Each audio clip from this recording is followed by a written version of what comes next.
Yes, we can see it. Perfect. Should I just start, or is there more? Yeah, I think we are good to go ahead. Yeah. Cool. Yeah, then thank you very much. So EAP 8105 is a proposal we published end of last year and are now proposing as a potential headliner for the Hegota hard fork, which is the one that comes after at Amsterdam. And it's basically the reason why it's potentially relevant for Gnosis chain is because it's a continuation of what we've been already doing here. This Shardwise Gnosis chain, basically bringing encrypted mempools to Ethereum. So what I want to do now is, like, I try to keep it brief to not waste too much of your time. I want to briefly compare it to what's different to Shardwise Gnosis chain, what it improves on, and then talk about the design principles, like what we try to achieve there and how, and then go briefly through the process, how it works. Yeah, so Shardwise Gnosis chain is, I think, a good demonstration that threshold encrypted mempools can work in crypto, in blockchains, in particular on Ethereum. But it has one major issue, which is the lack of protocol enforcement. So this is like Shardwise Gnosis chain is purely on top, protocol that sits on top of Gnosis chain. And the protocol doesn't know about it and can't enforce any particular rules. And this means that we have to have a strong trust assumption in the validators that they behave correctly. If they misbehave, then we can slash them potentially and discourage that crypto economically. But if they damage something, if they front run a transaction, then the damage is done and we can't reverse it because the protocol doesn't know about these additional rules. We also have no protections against, in case of reorgs, we have the situation that validators have to opt in, which is in some respects problematic because it makes just being a validator more complicated. They need to make a choice, and that's not so nice. Technically, it clashes also with some maybe legitimate MEV extraction interests. In particular, a backrunning. A shutterized validator has to include encrypted transactions at the top of the block, and that's also the prime spot that validators usually want to sell for backrunning. So there's a kind of an inherent conflict. And last but not least, Shutter has like a special role in the system, of course. It's in the name. And that's, of course, for like a proper system, not ideal. We want, like, blockchains is supposed to be neutral. So we try to fix this by now actually changing the Ethereum protocol and including this EIP 8105 at the lower level. The design ideas are basically to base it on ePBS. There's some components that we can use there. So that fits in quite neatly. We want to be neutral. There should not be an enshrined entity like Shutter or even an enshrined encryption scheme. Like, this should support threshold encryption schemes, but it should also support TEEs or whatever other technology people might want to use, MPC or FHEs things. It should be backwards compatible in quotes. Of course, it's a protocol change. It's technically not backwards compatible. But what we mean by this is that regular transactions should not notice anything different. There should be no latency issue. There should be no liveness issue. Like, even if everything breaks on the on this encrypted mempool side, normal transactions should just continue as usual. And of course, Ethereum is complicated enough. We want to reduce the added complexity as much as possible. So how do we do this? We start by adding a new role called a key provider. The key provider is simply an entity that provides decryption keys for encrypted transactions to the protocol. It's permissionless. Anyone can register in a smart contract as a key provider. And as I said earlier, it's agnostic in the crypto scheme. So we don't force them. Basically, they need to, when they register, they specify a smart contract that will perform the decryption, and the smart contract can do whatever it likes. Then encrypted transactions, that's very similar to what we have on Gnosis chain already. It's a new transaction type that consists of an envelope and the encrypted payload. The envelope is plain text and contains the gas payment and the nonce and this sort of stuff, like everything that's needed to be able to include a transaction, and it references the decryption key. And different to how it works on Gnosis chain right now, these transactions now go to the end of the block. In Gnosis chain, we have to put them to the front of the block. The reason is that they can only include the plaintext transactions. Like in Gnosis chain, the plaintext transactions, the decrypted transactions get included. And this means that in order to prevent validators from front running, they have to kind of make it believable that they didn't put anything in front, and the only way to do that for them is to put it in the at the very start of the block. Whereas now block builders in this case will include the encrypted transaction at the end of the block, and since it's still encrypted when they include it, there's no risk. Now, what happens during a slot? As I said earlier, in shardized Gnosis chain, the transactions get decrypted kind of before the slot starts, so that the validator can include the decrypted transaction. This is now different, but first, let's review how it works in ePBS. We have the start of the slot. Like this is now pure ePBS. At the start of the block, the proposer assigns the beacon block that references a execution payload that a builder created, but it's still unknown to them. They publish this, then attesters attest to this beacon block, and at some point the builder decides this is enough attestations for me. I will publish my execution payload. And then at the end of the slot, we have this payload timeliness committee, which is a subset of the validator set that says basically attests to the execution payload being public. And then if enough attestations are collected, the block goes into the chain. And now the very simple change we add here is we, after the builder releases the execution payload, we let the key providers release the decryption keys. They cannot do so earlier because, first of all, the block has to be built before the key providers release the key. And they need to know which keys have been included and which keys are necessary. So they basically wait for the block to appear, or the execution payload to appear, and then they publish the corresponding decryption keys. And then we kind of reuse the payload timeliness committee that's already there and just say they also now have to attest on which keys have been published. And then everyone knows which transactions to execute. And the ones that have not been executed because the key provider was lazy or failed or was malicious or whatever, they just get ignored. Yeah, so that was the very short and high-level overview over the system. If you want to learn more, we have a ETH research thread on the proposal that contains like the full text and some interesting questions already. We also are organizing a Q&A session or Q&A and discussion session next week on Tuesday, to which you're all invited to join. And of course, you can also just reach out to me or to anyone else on the Shutter team. So yeah, that's all I've got. Thanks for listening. Thank you. Maybe if anyone has a quick question, now might be the time. Yeah, Guillaume. Does it need to be a headliner? I'm not sure. I guess technically not. I think EIPs can be also included as non-headliners. I think it is a relatively big proposal and requires lots of changes.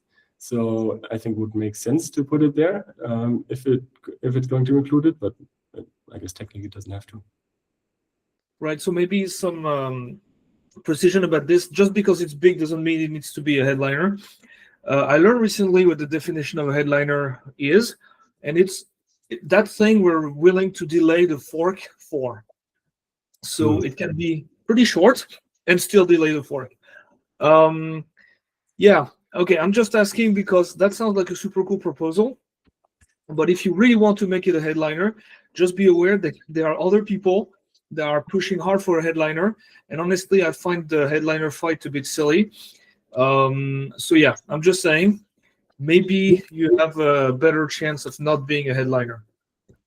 Oh, so Guillaume, what you're saying is headliner means must include as opposed to may include, effectively. Very interesting. Yeah, that I didn't know about this. Yeah, because you'll get less resistance if it's not a headliner.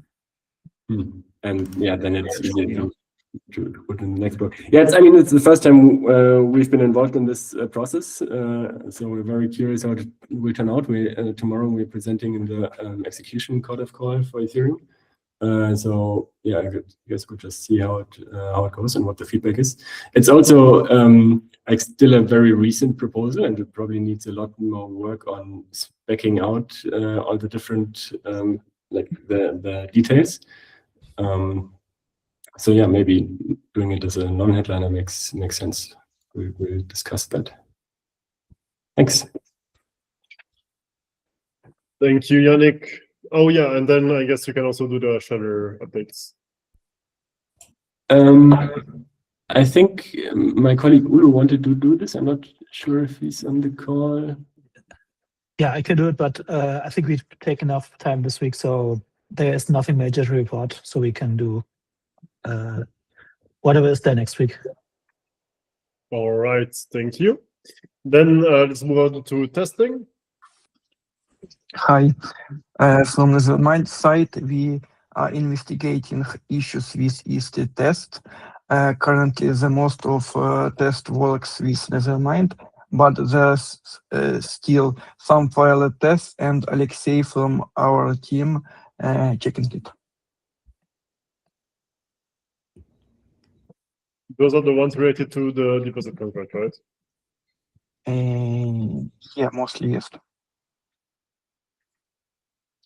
Yeah, I don't exactly remember how this name is written, so Alexei. yeah, but it's this way, right? Yeah. All right, thank you. And Shetland, do you have anything to add? Yeah, so I mean, Alexei reported the issues to me, and that's fixed on the east side. So we have like now most of the tests working with Nethermind and other clients as well.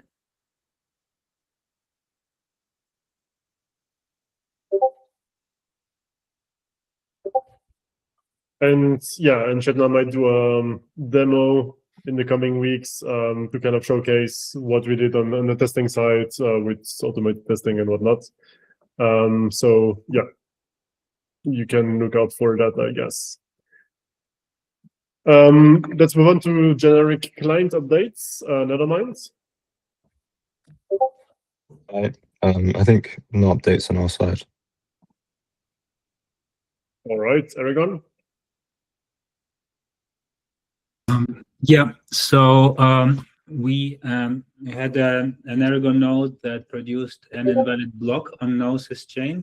So Milan has investigated the issue and is working on a fix.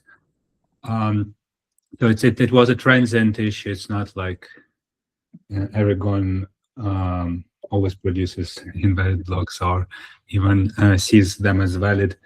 So yeah, so we should have a patch soon. Also, I looked into there was an issue that we couldn't re-execute Chiado from Genesis, and I've found that it's to this tricky corner case when we create an empty system address account. So we typically don't do that after the Spurious Dragon hard fork, but for Gnosis chain and Chiado we still do for system address only. And I need to now to just to do some code digging to find what changed and when, and prepare a patch for Chiado, and then afterwards we'll be able to switch to the new Chiado and regenerate Aragon's snapshots for it. Also, could you remind me, like, why was Chiado? Why did you create a new Chiado? Because I think I remember that there was a CL issue, and it was kind of mitigated by telling everyone to switch to Lighthouse. So Yes. yeah, so is that related? Is that the reason? Yeah, it's exactly that. But I'll get back to the shadow stuff after the updates, if that's fine. Sure. And yeah, I think that's all from me. Mark, do you have extra updates? Sorry, I don't have anything to add, other than we're continuing working on performance. But that was what I've said for the last 3 weeks. So. And of course, we're busy working on grants to them. Yeah, I think that goes without saying for all the teams. All right, thank you. Gav? Yeah, not much. There was a bug reported, like a panic reported by Luca. But yeah, this is something I've already seen. So it's like on Ethereum mainnet. I mean, so it's not a. Yeah, I mean, it looks like there's what's that called? A race condition somewhere. But we need to investigate. Otherwise, we're going to release at some point v1.16.9 with a security update. But yeah, we are still looking for the best way to fix it. And yeah, it's not super critical either, so it's fine if we don't. We can take our time to find the best fix. Yeah, that's pretty much it. All right, Ras? Yeah, no major updates. We have just done an upstream upgrade in last week. Apart from that, yesterday or the day before, someone reported that Red stopped working on their validator, but that was just a misconfiguration. Like they were running so they were running a fork that was not present in the binary. Right, so all good on that side. All right, so let's move on to Shadow. So yeah, just as a reminder, the issue happened because there was a misconfiguration on Shadow and actually also on Gnosis chain, but we've solved this since then. So basically, I don't remember the exact names of the variables. I can probably find them somewhere here, but it was a link to the number of withdrawals that are swept from the CL withdrawals, basically, or the total withdrawals in comparison to the EL ones, and it was basically the same value. So yeah, this was equal to, well, I don't have the other variable, but whatever. And they were both 8s. And basically, this is undefined behavior in Ethereum. But Lighthouse worked with it, but just by chance, it was also not supposed to. And so we moved to Lighthouse to kind of continue the network, but that was a bad idea in the end, because we ended up finalizing a chain that is incorrect and doesn't respect the spec. So to solve this, either we would have to fork all the CL clients and then basically maintain them just for Shadow, because the issue wasn't triggered on mainnet, thankfully. Or what we decided to do is basically rewrite Shadow with empty blocks from the slot basically this issue happened to the head. And then on Gnosis chain, so mainnet at the same time, we updated that configuration variable to be equal to 6 and not 8. And this was possible because basically it had never been triggered on Gnosis chain before.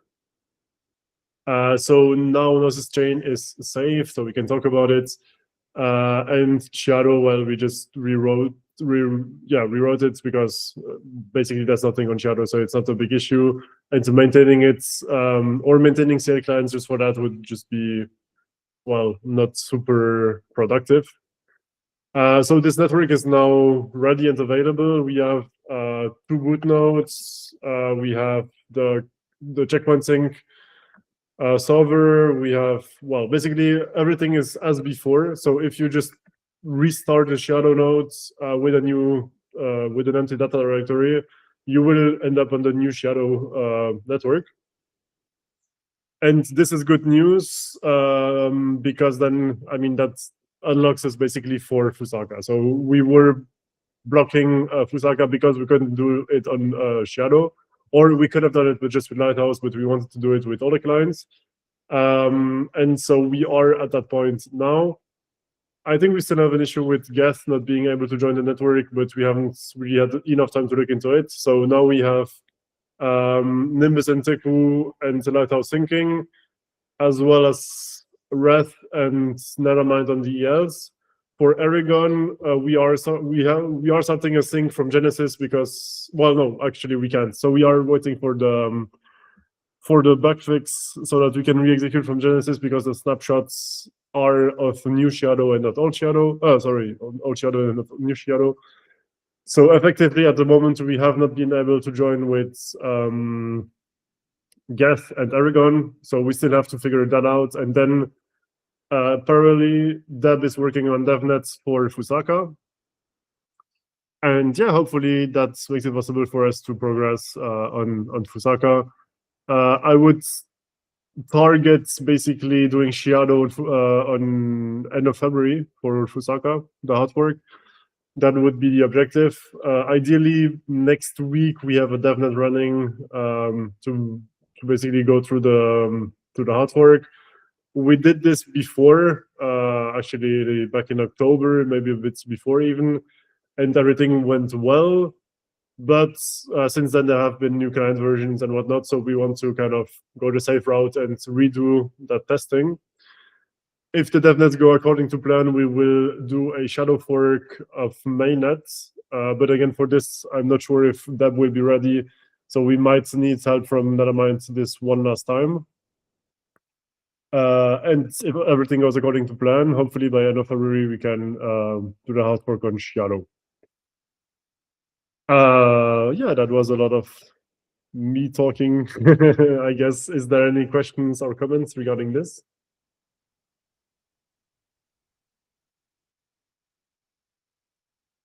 All right, so hopefully that clears things up, Andrew. And also, I mean, it is quite important now that we get this this Genesis sync solved, because if not, we cannot join Shadow with Aragon, and then we can also not do Fusaka. So this is kind of pressing at this point. And Guillaume, we might contact you for this Geth sync thing. Yeah, I think I basically already said most of this last week, but the network we had last week had an issue. It actually was not entirely correct. So we had to redo it over this weekend, and we are only ready today, which is a bit later than expected, but still, now everything should be in place and ready to work on. Yes, Andrew? So just to double check, there are no config changes on the CL side for the new Shadow, are there? No, nothing. So it's exactly the same as before. If you just restart the nodes that existed before, even a validator or whatnot, you can just wipe the data directory, restart, and everything will work. Of course, because we fast forwarded 3 months, some validators might have exited because of low balance, basically, and we exited all the Genesis validators and replaced them with new ones. So yeah, if you have, I think Aragon is running shadow validators, for example, they might no longer be like registered as validators, but of course we are, I mean, we can distribute more GNO to redeposit validators if necessary. So yeah. All right, anything else? Awesome. Well, thanks for joining, and see you next week then. All right, bye. Thank you so much. All right. Bye-bye. Bye-bye. Bye, guys.